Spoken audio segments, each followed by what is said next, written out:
Hey guys, in this video we're going to go over how to sign up for Instawork. The first thing I want you to do is launch up the app, and then you go ahead and click on sign up, and then they'll ask you how many hours you're looking to work each week via Instawork and elsewhere.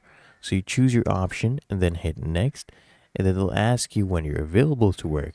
So whether it's only during the weekends during the daytime or weekends during the nighttime, right? We have different options like weekdays during daytime or nighttime, weekend overnight, weekday overnight, whatever it is. You pick that. Of course, you can pick multiple options, and then you hit next as well.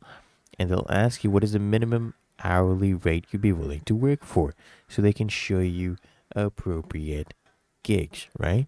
Then click here on next.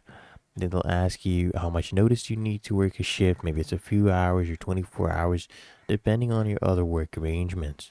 Okay, go ahead and hit on next, and then they'll ask you the maximum distance you would actually be willing to travel for a shift. Then you can go ahead and choose. If you want, you can also choose any distance if it is accessible by public transportation. They'll actually check on that, and then you hit next and ask you where you live, and they'll show you the gigs that are nearby. Just enter the city or zip code right there, and then hit on done. They'll ask you what type of work actually interests you. Okay, maybe what you have experience in as well, what you'd be willing to do. Some of these things need certification or licensing, for example, forklift driver, right?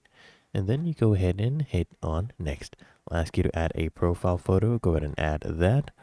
And then you can go ahead and decide to find other people you may know on Instawork.